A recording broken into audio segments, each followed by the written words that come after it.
Good morning, good afternoon, and good evening to everybody. Thank you for joining us on this, our second big webinar of 2022.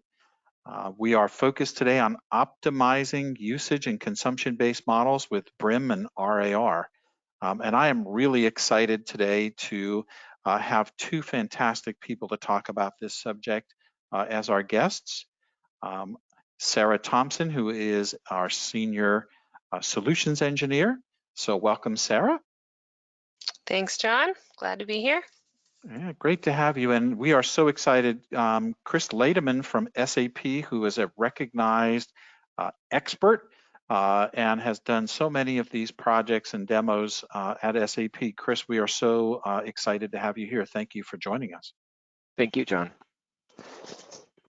So with that, I'm going to get done and focus on some housekeeping and things. We'll do the housekeeping and welcome. I'm going to tee this up a little bit with why we're here from a digital solutions economy. Then I'll turn it over to Chris.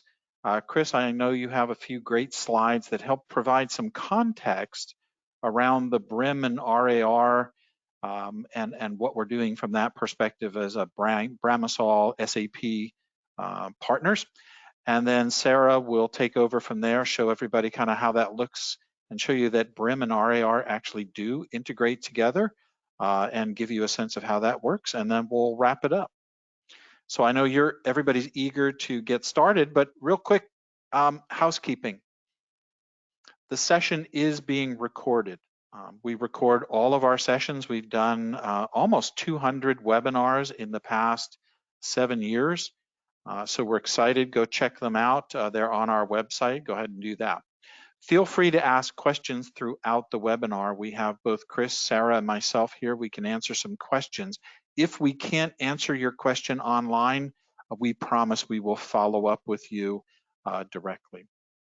Then I would ask that you check out some of our other webinars. Last month, we focused in on a broader discussion of RAR.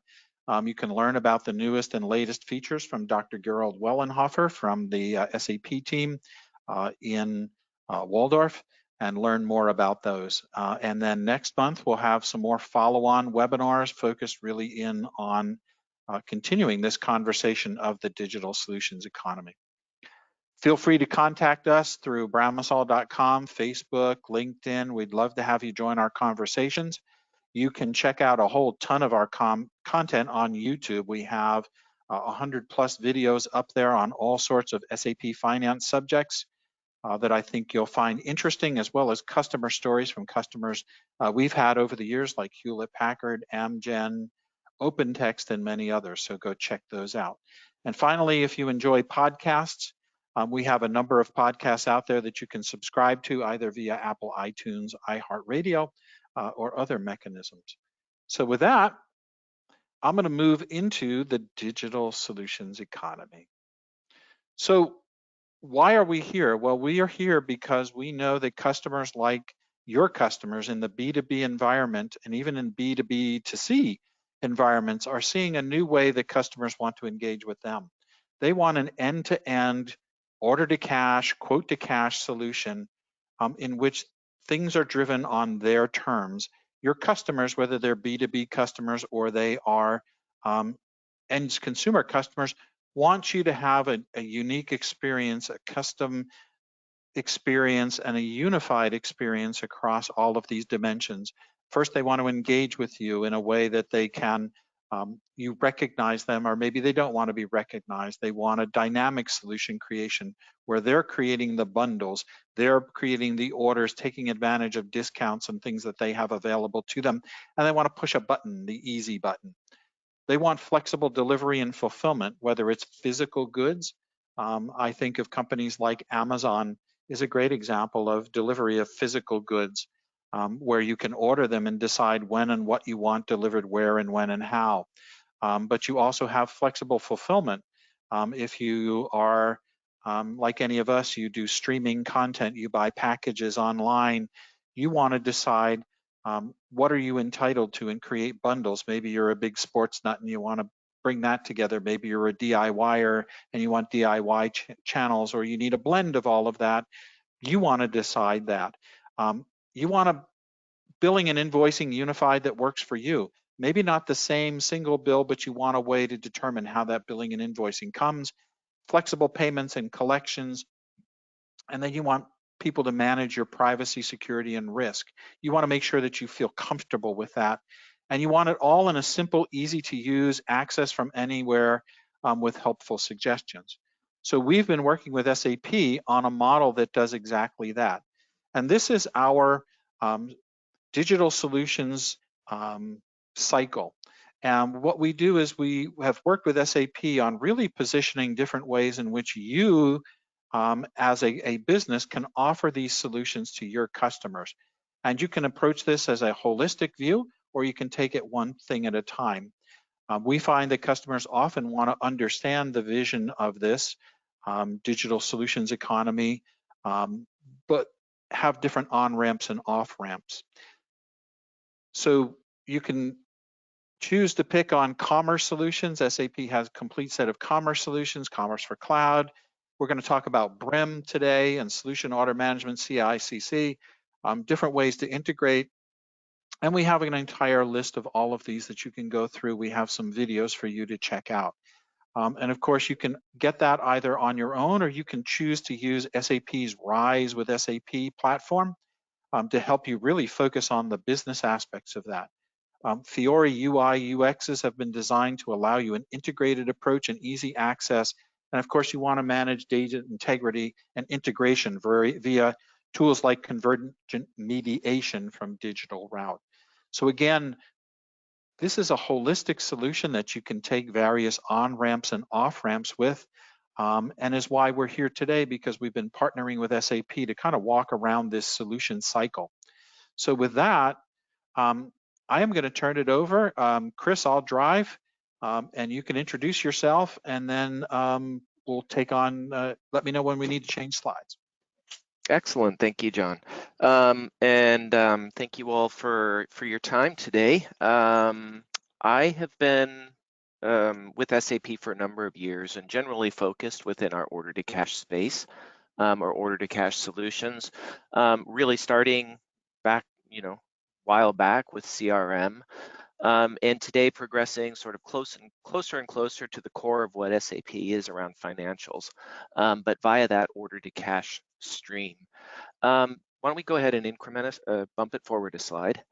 And one of the things I think, that has been really exciting during my career and my time with SAP is really an evolution that has happened within the market, where we have seen, sort of a traditional business model based on orders, for example, and goods and services, where, what we're seeing across the top of this slide is traditional business models of customers placing orders, those orders being fulfilled, probably tying in with warehouse systems and distribution systems or manufacturing production systems. They get billed and, we manage the AR and move forward. And what we're seeing, over the last decade or so is this evolution or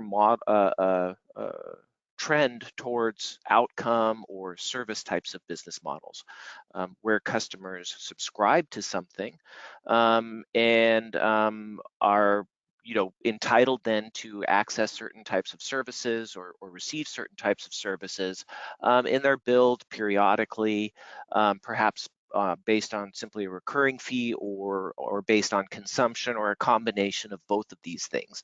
And this has an obvious benefit to businesses as well as customers, but for businesses it means we have new monetization streams, right? New income streams, more predictable revenue streams. But we also have a much closer relationship with the customer, because customers now, they're not just getting our stuff and disappearing and hopefully coming back later to order more.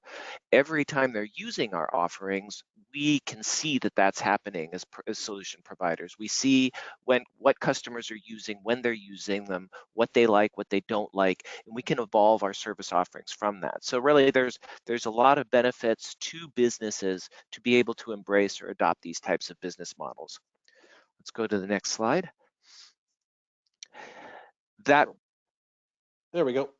Thank you. That brings with it, though, right, different types of challenges. Traditional order to cash processes, right, that are built around stuff don't fit to these types of subscription and consumption types of business models. And that's really why SAP developed the BRIM solution as an order to cash solution for subscription and consumption.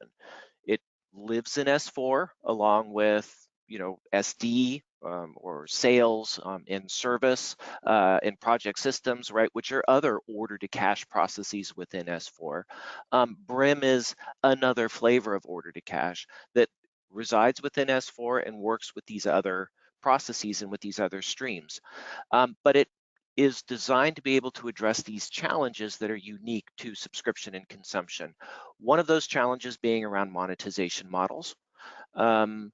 When we sell things in an ERP system or when we sell tangible goods, typically there's a base fixed price, and then we add some surcharges, and then maybe we add some discounts, but it's sort of a top-down spreadsheet type of thing, right? You start somewhere, you put some things onto it, you take some things off of it.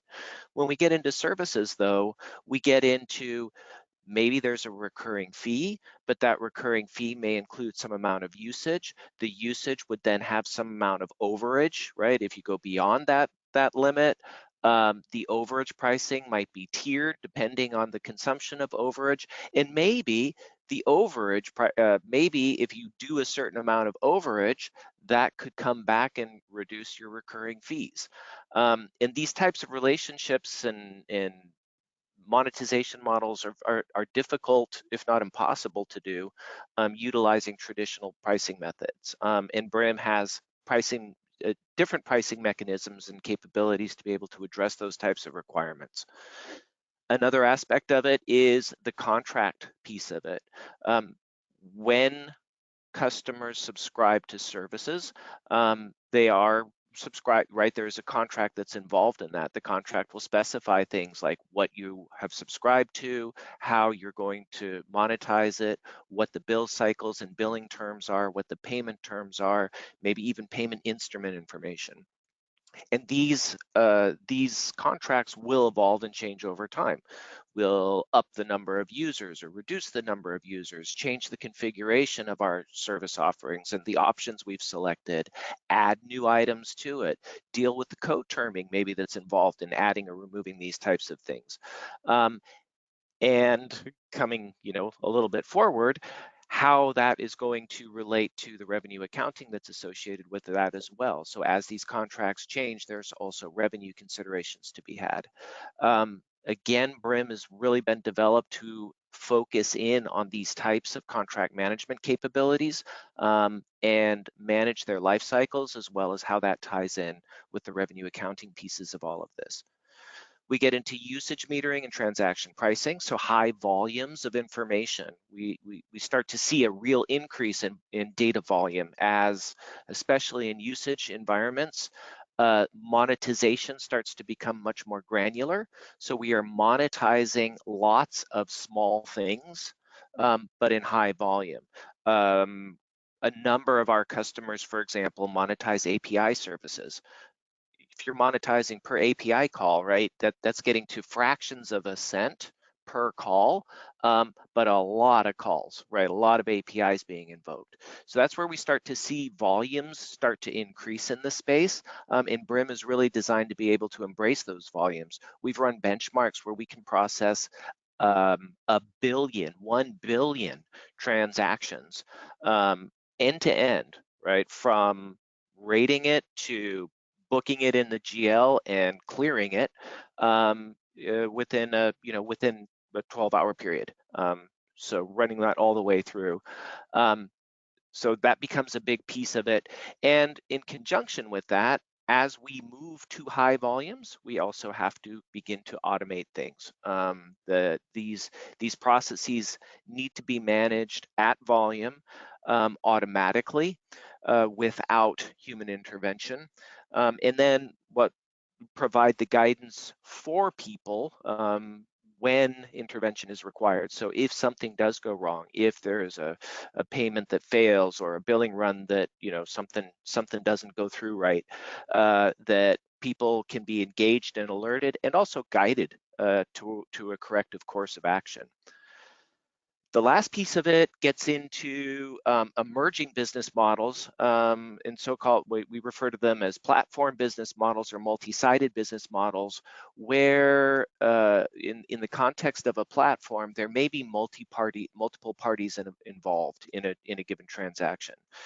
An example or a classic example of this is around, for example, Apple and Apple App Store, where a customer or a consumer on the Apple platform will purchase an app, for example, and then that app, the result of that purchase will result into a payment to some sort of a developer. So what we have are two sides of a business model here, where Apple is the broker. Apple owns the platform. Apple is the broker for the transaction.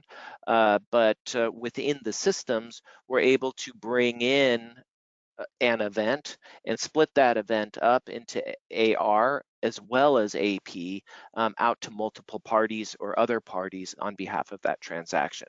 So these are all unique challenges that come forward as businesses move from subscription or from sort of move into subscription and consumption types of business models that BRIM has really been developed to be able to address. Let's go ahead and pop it forward one. So when we look at that process specifically within BRIM and within S4, we segment that process out into key areas or key blocks, right? So as with anything within SAP, there are the master data, right? Defining of, basically in this case, defining of the monetization models and the service offerings as you want to package and bring them to market. There, of course, is other master data that's involved in the process around customers and suppliers or vendors, if you will, in the case of multi-sided business models. But really the big difference within BRIM is really around just being able to set up these service offerings and their associated monetization models, where we have flexibility to be able to define different types of pricing models, much more sophisticated, really tailor-made for subscription and consumption types of environments, and manage those pricing models back towards products and service bundlings. Once those products and services are defined, we go through an order process. An order is created, a customer will order the services, and that will result in the creation of a so-called subscription contract. That contract, we're providing the contract management capabilities to manage its life cycle, to where some of the things I was talking about, adding or removing, terming, co-terming, and so forth of items within the contracts over time. Mediation and rating capabilities are involved then in being able to ingest information or integrate information from operational systems, so service platforms, bring that information, usage information into the billing system, where with rating then we'll execute the appropriate pricing against those individual events or transactions. And also, deal with metering mechanisms and capabilities, as well as, prepaid and balance management and things like that. From there, we move into the billing and invoicing process, where we can ingest high volumes of information within S4. So we start, we're in S4 and providing all of the appropriate controls and authorizations and everything else, enabling customers to remain compliant, and bring that transactional detail up to summarized line items, generating, appropriate accounting entries, taxation, and ultimately the customer invoice that would be sent out to the customer. And then apply, AR, open AR, manage the AR process, cash application, disputes, collections, and so forth. Again, in a very highly automated environment, where most processes are actually managed by exception, as opposed to having to have human involvement, and various steps along the way. Mm-hmm. So when we look at that, right, we see that process and that order to cash process. It is almost, I am as I say, sort of an order to cash specialist, and I focus in on this process as it pertains to, right, how customers bring this to market, how they can utilize it, and so forth. But it is virtually impossible to have this discussion without also talking about revenue accounting. These types of business models, and especially the way a lot of customers go to market with these, we have a number of customers. So one of an original or an early BRIM customer to SAP was Lexmark, who puts out printers, right? They're in the printer business. They make and install printers. And they started opening up the managed print service as an additional offering to their print business. And that's an ASC 606 poster child. You've got equipment, you've got installation services, training services, maintenance services, and then on top of that, these managed print services, which are representing virtually any type of element you can think of. Throw some discounts in there and, you're off to the races. Any conversation will get into the revenue accounting side of things. And so revenue accounting is highly integrated with this process, and is also, because of SAP's breadth of offering within order to cash, is also able to manage the interrelationships between the different types of elements that would be involved in this type of process. Next slide. What we see from an RAR perspective is that when that order is created, and in a subscription environment, even then, a subscription itself can have multiple elements around ratable recurring elements as well as usage-based elements. When that contract comes on in, that is when we recognize from an RAR perspective, right, that when the agreement comes in, that is recognized as the contract with the customer, the initial order. And those elements, those pieces are fed into RAR as order rise. And within RAR, then we automatically go through the first 4 of the 5-step process. Depending on what was ordered, we're able to identify on the basis of the items in the order, or in the contract, actually, in this case, the subscription contract, how those items, right, relate to the customer, represent an agreement with the customer, identify on the basis of those items what the obligations are. So splitting potentially a single line item out into multiple items. We bring in the transaction price as predicted. We also have then, or determine the standalone selling price that's associated with those elements, apply the appropriate discounting and allocations, determine the appropriate treatment, and create then within RAR the revenue contract. And then over time, we'll apply the appropriate treatment, right? So within RAR, we're automatically applying then the appropriate treatment for ratable elements, for example, to be able to manage the deferrals over time, as well as recognize fulfillment events for usage types of elements. So as customers are utilizing the services, that usage information comes on in. And again, we can treat those as fulfillment rise. And finally, during the invoice process, right, we're getting the invoice rise as well. So a very tight integration, as you might be familiar with on the, for example, sales and service sides. Likewise with the BRIM side, another order to cash stream that is integrated with and talking to RAR to automate that revenue accounting process. So I'll turn it over to Sarah then to have give you a sense of how that looks within the system. All right, Sarah, let's Thank make you, you Chris. present.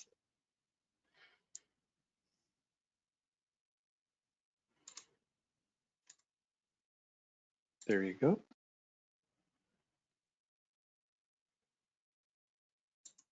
You should have presenter rights now, Sarah. There we go. Yep. We can see your screen. Look at that. Beautiful. Okay.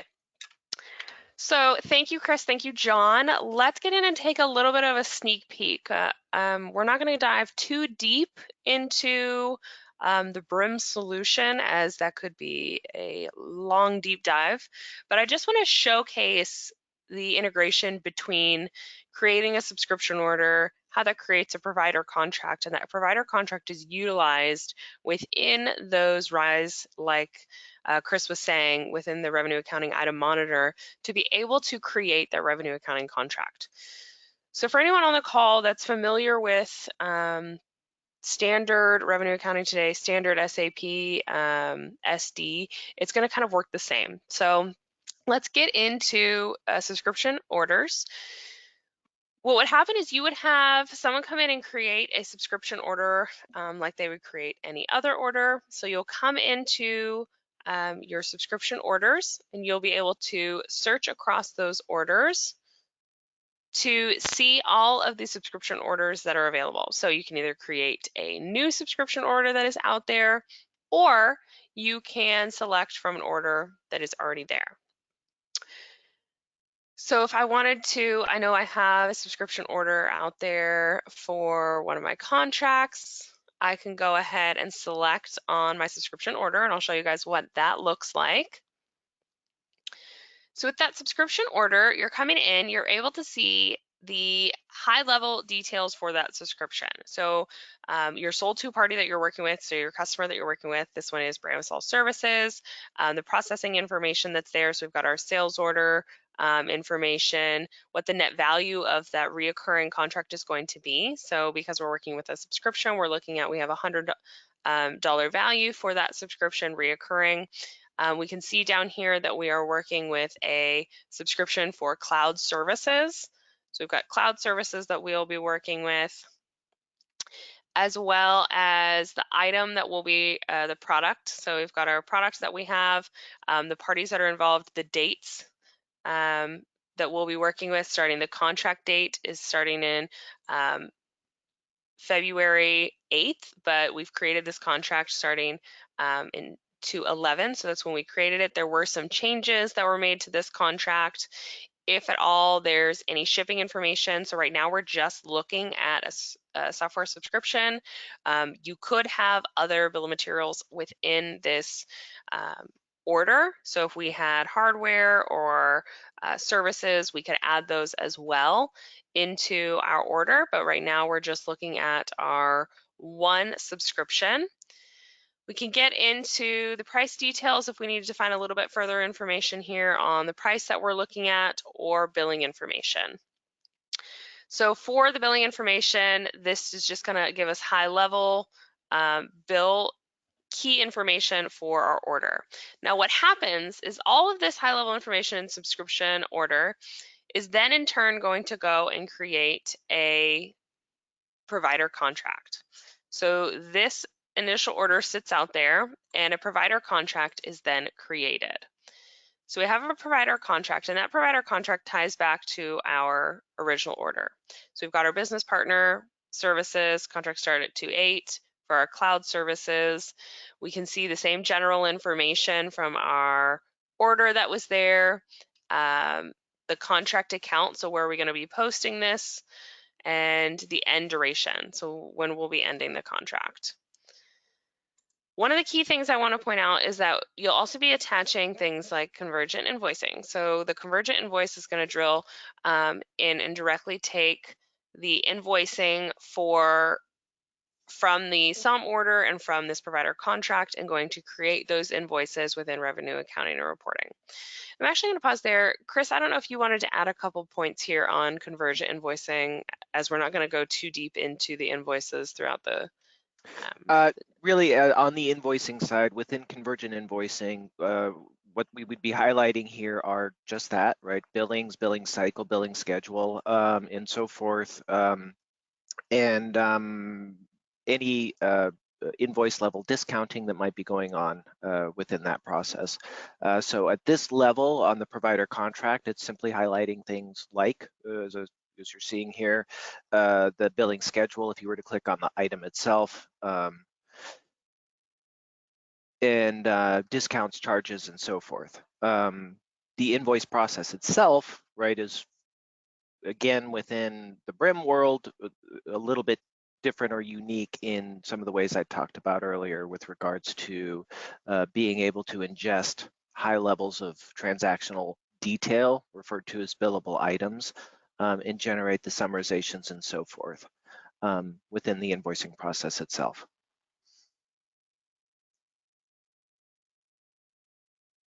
Awesome, thanks, Chris.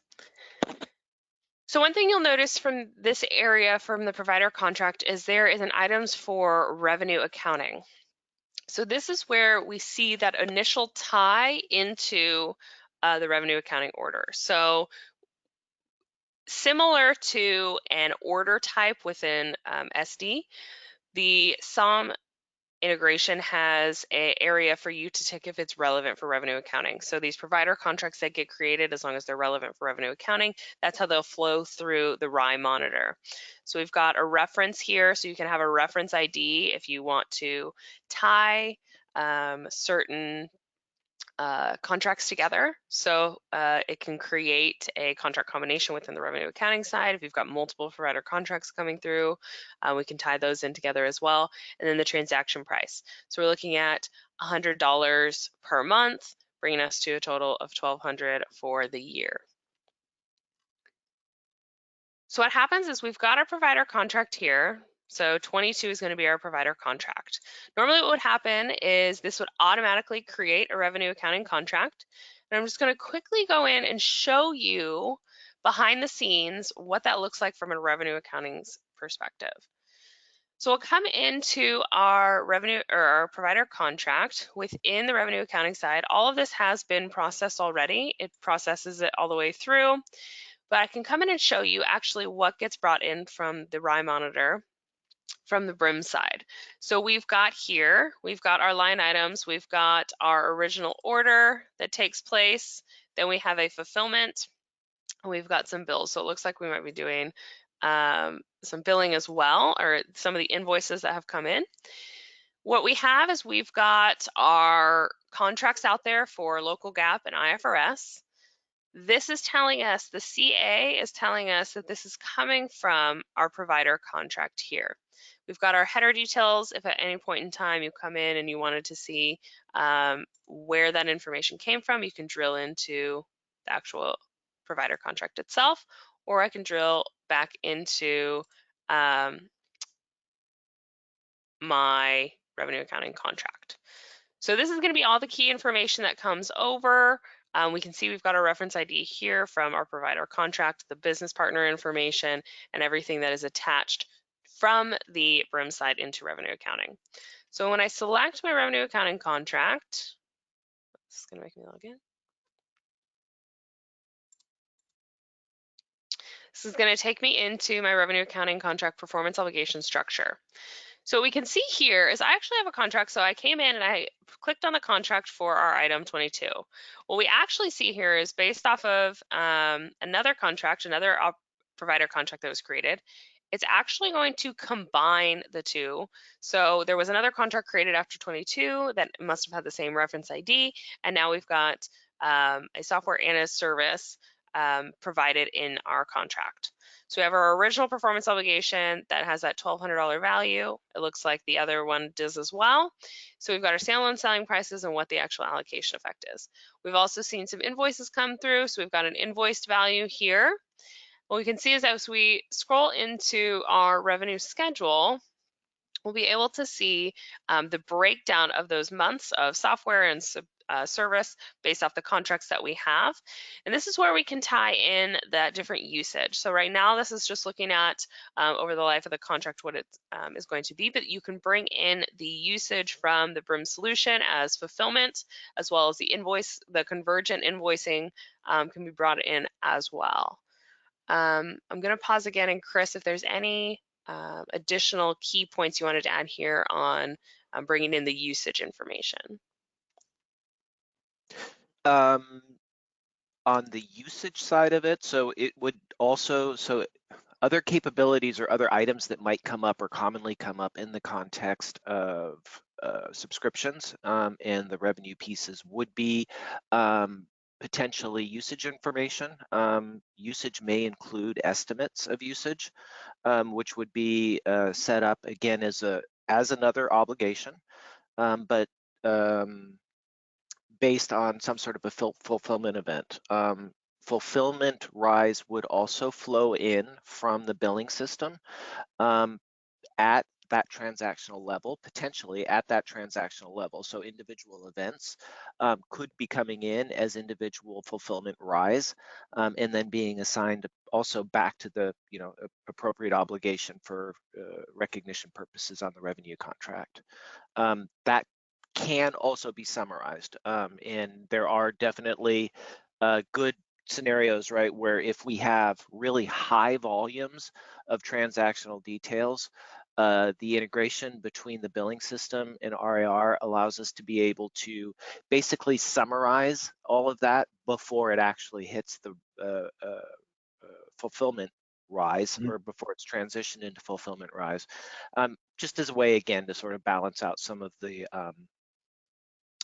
workload, right, and data storage detail and so forth. And so, Chris, that's an option, though. So for customers who need that level of detail, they can get that. You still have it. Yep.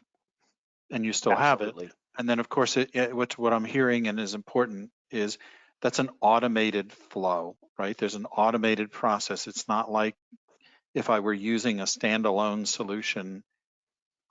This is integrated. It's all part of SAP, right? Yep. Absolutely.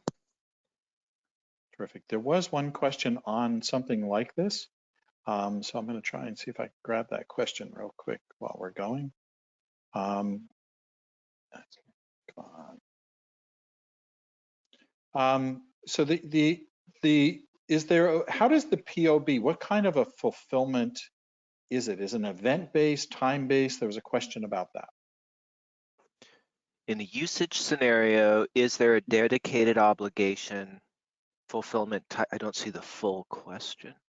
Yeah, it says for Here it usage is. scenarios, Is there a dedicated POB event? POB and fulfill event? Yes, and yes, the answer is yes. So for the usage scenario, a estimate POB could be created, and then we get into the fulfillment of it. Okay, and then RAR would be the tool by which you're updating or changing prospectively the amount. If you have an estimate of 50 and it's 55, or if it's estimated 50 and it's 45, those adjustments would be made accordingly through RAR. On the RAR side, yes. Okay. Great. And the other thing is, and I know, and we'll dive back in, is a lot of times some of these tiered pricings and tiered pricing models create allocation issues, right? As you move up the tier or down the tier, the pricing chains, RAR, and because they're integrated, you can get that automated reallocation so that you're always in 606 compliance, right? Mm-hmm. Yes. Okay. Cool. All right. Thank you, Chris. Sarah? All right, that kind of brings us to the end of kind of showing the integration between the SOM order to the provider contract out to the revenue accounting. What I actually have now is I want to showcase, one second. Just a little bit of the integration and just kind of talk to kind of a wrap up around the integration. So it's very easy to integrate the accounting software with the SAP systems and non-SAP systems. We can see here with the operational data that's coming through, whether it's an order, we have a contract, fulfillment, invoice, and we didn't get deep into fulfillments or invoices. For those of our customers who are interested in those areas, we can always have follow-up in meetings with you, but how that integrates, BRIM integrates already into your general ledger. but seeing through the RAR monitor that those interactions also flow through to the revenue accounting solution as those different events will take place, or over time, or usage, or things get fulfilled, you'll also see that integration back into the GL. So it's helping to automate your process with the integration between BRIM and RAR. You've got the flexibility and support with multi-element scenarios, so you can add in different types of performance obligations.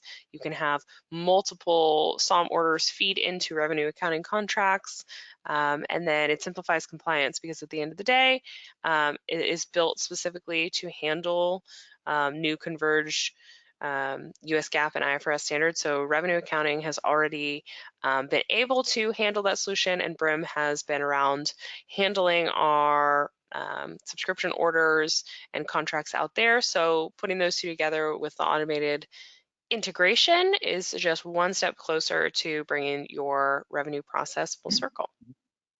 Absolutely, well said. Hey, there's a quick question here, Chris, for you, or Sarah, myself, but I'll kind of throw it out to you first. For inventory-based products, do you recommend BRIM or suggest to handle such products in SD integrating with SOM? For inventory products, I guess, let me find that question. I want to reread that. For inventory products, recommend BRIM. Well, okay, so if the inventory products are to be bundled with service or subscription products, one would recommend utilizing a solution quotation or a subscription order, which is in SOM, as the order entry point.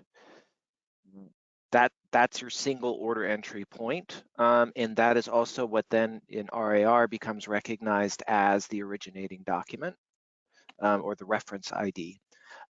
However, the actual fulfillment, right? So when that product is going through the fulfillment process, it's going to go through SD. It would still flow through SD, and the integration technically between RAR and SD is still exactly the same way, right? So the SD order is what is being used to identify obligations for hardware items, and the provider contract is what's being used to identify the subscription elements or obligations. But the one order ID is the reference ID that RAR is using to tie them all together. Exactly. Great. Well said. Yeah. Okay. So I think that's where the next question that Vimal has posted is combining SD RAR contracts with BRIM RAR contracts. The answer is absolutely yes. They would be recognized under the same revenue contract, even though technically within the system, right, they're going through these different streams. Right. And oh, by the way, that can also happen with regard to project-related items, Yes. wherein there's a service availability. So you might have an integration among three systems for the subscription, the physical inventory, and then the provision of service, maybe through project systems or other tools. The beauty is using the reference ID, all of that comes together and you can recognize that all with RAR, right? So Exactly. perfect. All right. Any other questions? Those are great questions, everybody. Any more questions out there? I saw okay. Other questions? Okay, adding to the question, because BRIM doesn't support fulfillment events other than consumption-based if customer wants to fulfill on goods issue.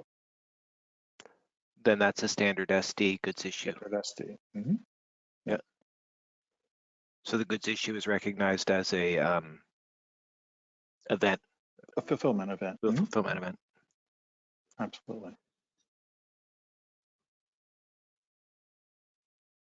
Acceptance-based fulfillments. Ashok has a question. What about acceptance-based fulfillments? Then we would trigger off of the proof of delivery. So there's the proof of delivery option within the delivery document is what would be the trigger there. Right. And if it's a device, sometimes it's also an activation, which is kind of that same process, right? That's true. Yeah, in that case too, that could also then trigger the activation of the subscription as well. It's an interesting question from Kapil. Thank you for this. What are typical SSP strategies for usage-based items?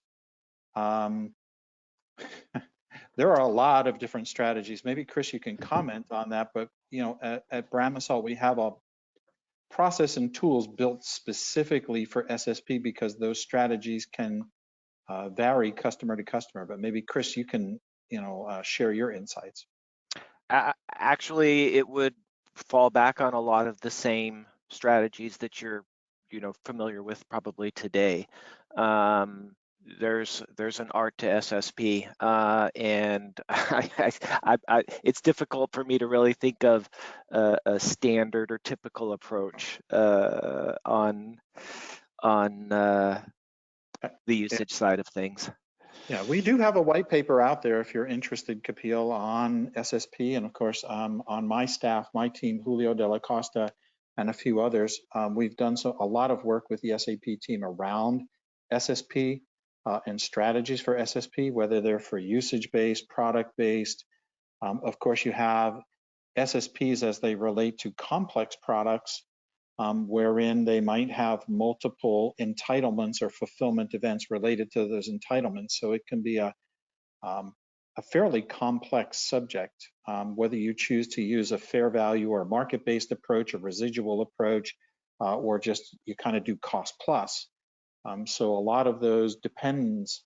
And of course, it also depends on whether your usage-based items are direct, right? So if it's me contracting directly with you, I might have one SSP strategy, but what we're seeing more and more of that Chris brought up earlier is more and more of these revenue sharing models or platform-based models.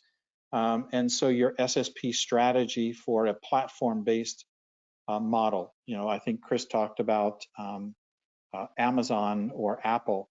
Amazon or Amazon Plus or Prime, right, offers the ability to subscribe to different channels like Disney or Discovery or others. Those revenue sharing models are ones in which you might have a slightly different approach to your standalone selling price. You also might have a different approach to it in which you might aggregate all of those together. So again, SSP, these indirect channels, we used to think of them in the product world, of course, as distributor channels. It's not that much different than a distributor channel. It's very similar to that in many of its aspects. So all of them require a lot of different thinking. And of course, by the way, SSP strategy is going to vary by regions as well, wherein certain regions offer high discounting and certain regions like Japan offer very little discounting. It's not something they do. So that's a great question. We have a lot of ideas and strategies, and feel free to reach out. We're happy to help with that. Any other questions? All great questions, by the way. Thank you so much.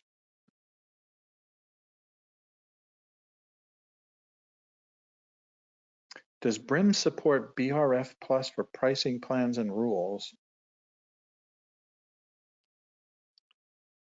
Chris, why don't you grab that one? I don't actually understand the question. So I guess say no.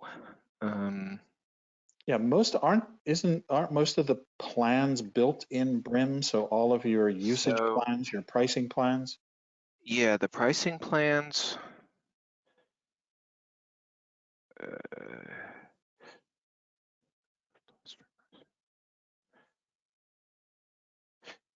Rating is performed within CC. That's being brought up here. Recurring can be done using billing plans.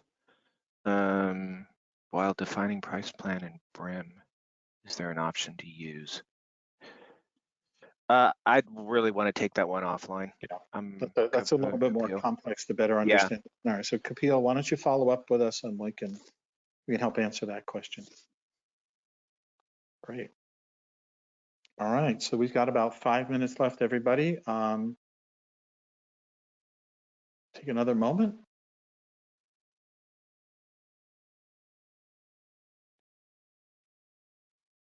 All right, well, with that, I'm going to wrap up. I want to thank Sarah and Chris for a fantastic job as always. Chris, it's always a pleasure to speak with you. You do hundreds of these demos with customers.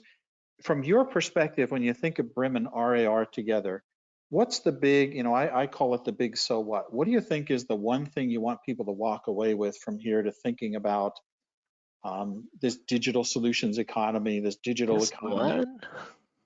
Oh, I'll give you two. How's that? Yeah. I feel like two's better. I think that one of the things that's really, really key here or really important is that S4, really, when we view this as a platform, S4 is, I think, unique in the market in that we are doing we are the only company, the only ERP system that really can support all of these varied business models. Most ERPs are stuck at tangible goods. Some ERPs can expand into project type things, project systems and project types of models, but nobody does all of these different order to cash processes within a single platform like SAP does. And it's that that know-how and that single platform for these different fulfillment streams, as I think of them, order to cash fulfillment streams with RAR is just incredibly unique. It's all there, it's all in one place, and it's all integrated with each other. The other part of it is I think there are other vendors that tend to view subscription specifically as a front office type of thing, where it's all about tying it in with Salesforce automation and tying it in with CPQ, and everything else is kind of an afterthought. They've bolted on revenue accounting solutions, sort of, but even those solutions are only focused in on the subscription stream. They don't really take into consideration all of the other ways that mature businesses go to market. And with that as an afterthought, it starts to become clear that a CRM-led approach to subscription consumption isn't really the way to go. That subscription and consumption is really an ERP process, the same way as other order to cash processes are, and that doing it in the back office, if we were to view it that way as an ERP process, again, we're really uniquely able to address all of the aspects of a subscription and consumption type of business model, not just the front end of it. I think another thing that's interesting to me, Chris, and maybe you can comment, is SAP's heritage on some of the BRIM products, of course, comes from deep integration with the telco, media, and insurance/utilities business, where scale and volume was enormous. Yes. Volume, and we talk about, you've heard us talk about volume, velocity, complexity, and density, but that volume, velocity, SAP RAR combined with BRIM and the broad BRIM portfolio of products, right, is designed to work at scale, designed to work in, as you said, the billion size. It's not a small product that somebody invented to handle, $9.99 a small month subscriptions, and then they're trying to scale it up. This is designed from the beginning to work that way, right? Absolutely. There is a heritage there. It's not something that we just made up, a couple years ago. There is a deep heritage that goes back decades that we've continued to build on and evolve on. And really, I think this is something that, as you'd mentioned, I've been doing this a while. 10 years ago, I was out here in front of people saying, this is coming. And now, we're looking around and wow, it's here. It really is here. So we saw this coming. We were developing toward it, similar with RAR, right? We knew it was coming with RAR. We started developing toward it, and we're in the fortunate position here to be a little bit ahead of the market with a solution that really has been battle tested and proven, proven its merits. Absolutely, great. Well, Chris, thank you so much for your time. I appreciate it very much. Your expertise, as always, is awesome. Sarah, you did, as always, a fantastic job. Thank you all for all of that. Thank you, everybody on here, for your phenomenal questions and your engagement. Please do follow up with your questions. I want to again thank Chris and Sarah, so thank you both. Thank you very much. And we will look forward to having all of you on our next webinar. Look for that information to follow up with you. And I want to again thank you and hope you all have a great day. All right. Thanks, everyone. Bye-bye. Bye.